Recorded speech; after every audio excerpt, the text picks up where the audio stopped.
Alam niyo ba na may isang simpleng paraan para umasenso tayong lahat sa buhay? May alam ako isang napakadaling negosyo na mabilis magpapaangat sa atin. Ipapakita ko sa inyo kung paano tayo maaaring kumita ng higit pa sa kinikita ng karaniwang empleyado.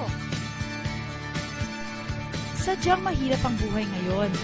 Marami sa ating kabataan nagsisipag tapos ng pag-aaral pero walang makuhang trabaho. Meron din naman pinapalad na magkaroon ng trabaho o pumasok sa negosyo, ngunit ang kanilang kinikita ay sapat lamang para sa pangunahing pangangailangan tulad ng pagkain, damit at tirahan. Marami sa atin na nagsisikap, pero hindi pa rin pinapalad sa napasukang business. Marahil masyadong mataas ang kapital, kulang sa tauhan, mabagal ang return of investment o di kaya naman ay sadyang mahirap i-manage ang napasukang negosyo.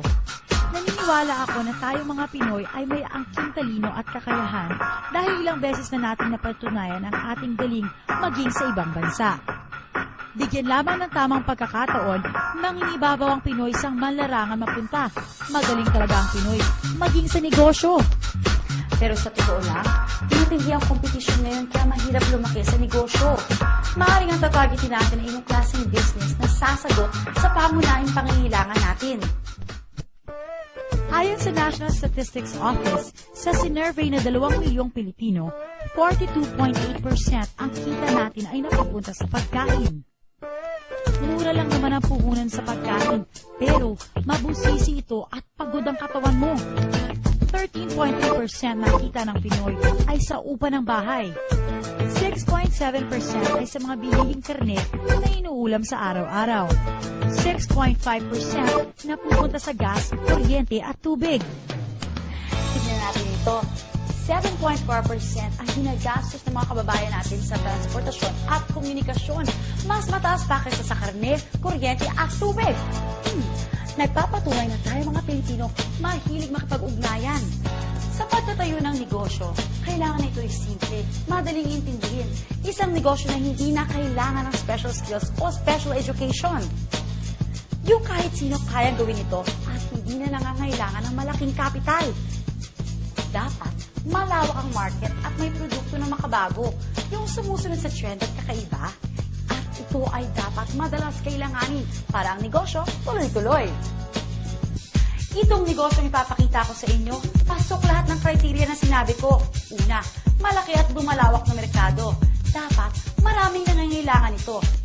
Biruin nyo, mahigit sa 36.2 milyong Pinoy ay gumagamit ng mga cellphone.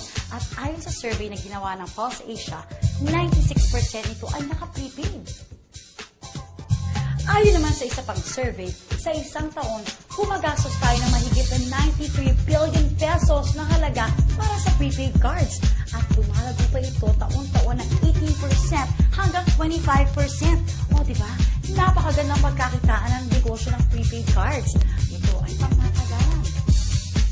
Isang negosyo na base sa mobile at wireless technology o ang tinatawag nating cellphone o text messaging business, itatap lang natin ang technology na meron na ang halos lahat ng tao, kaya't mabilis ang bentahan, kaya't hindi na tayo mamumuhunan ng malaki.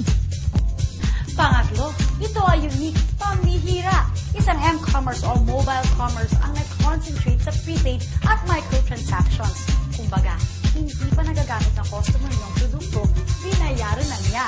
Mas pinabilis niyo pa ang pagbili dahil ngayon, pwede pa ang tingin.